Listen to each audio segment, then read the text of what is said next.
در دوره جشن بزرگ تاریخی 25 سالگی استقلال دولتی جمهوری تاجیکستان جهت رشد ورزش در جمهوری تاجیکستان با ابتکار جمعیت ورزشی حاصلات در منطقه کولاب مقامات اجرایی حکومت دولتی ناحیه واسه و صاحبکاران محلی روزهای 24 و 25 ایول در ناحیه واسه مسابقه جمهوری ورزشی واحد به نماد ورزش شرقی چیتسو برای جام استاد ورزش جمهوری تاجیکستان اسماعیل سنگوف دایر گردید.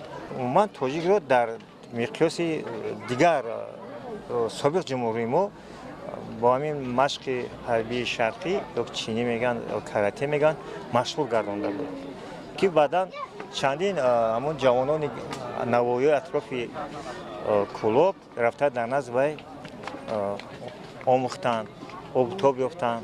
در این مسابقه ورزشکاران از شهر دوشنبه، ولایت‌های ختلان، سوخ و ولایت خودمختار بدخشان کوهی اشتراک کردند.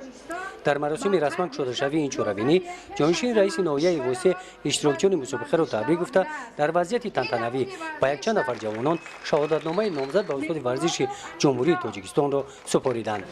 این نمود ورزش در تاجیکستان از سال 2013 تا این جانب فعالیت می‌نماید. مسابقه آغاز یافت. والیبال با مدال و گرامت ها قدر کرده شدند. مسابقه مذکور به افتخار جوان پهلوان اسماعیل سنگوف برگزار گردیده ایستاده. ورزشگران و غالبان مسابقه مذکور از جانب دستاندرکاران با افتخارنامه ها و مکافات ها سرفراز گردانده میشوند.